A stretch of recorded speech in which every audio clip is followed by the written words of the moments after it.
Mihman wagtap kabul eden üçin hormatly prezidentimize hoşarlyk bildirip, döwlet başçylaryny bilen duşmagyň özi üçin uly hormatlygyny belledi.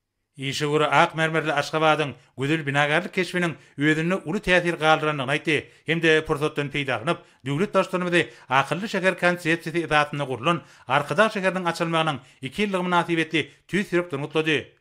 Hormatly prezidentimiz hoşniyetli sözler üçin minnetdarlyk bildirip, mihmanyň saparynyň dowamyna ýolbaşçylyk diýen korporasiýasynyň ýurtymyz bilen hyzmatdaşlygynyň ýagdaýy barada gepleşikleri geçirjekdigini belledi. Hemde pursatdan peýda gynyp, saparynyň üstünlükli geçmegini we iki taraplaryň hyzmatdaşlygynyň ösüşine täze iterip bermegini arzu etdi.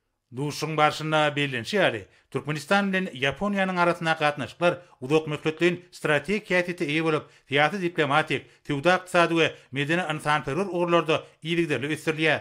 Şonuň bilen baglanykda iki ýurduň ykdysady mümkinçiliklerini netijeli ulanmakda Ýapon kompaniýalarynyň uly goşandy bellenildi.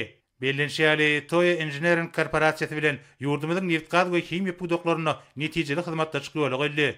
Hormatly prezidentimiz we hyzmatdaşlygy geljekde täze ugurlar boýunça ösdürmäge mümkinçiligiň bardygyny belläp, korporasiýanyň anyk tekliplerini seretmäge taýýardygyny beýan etdi.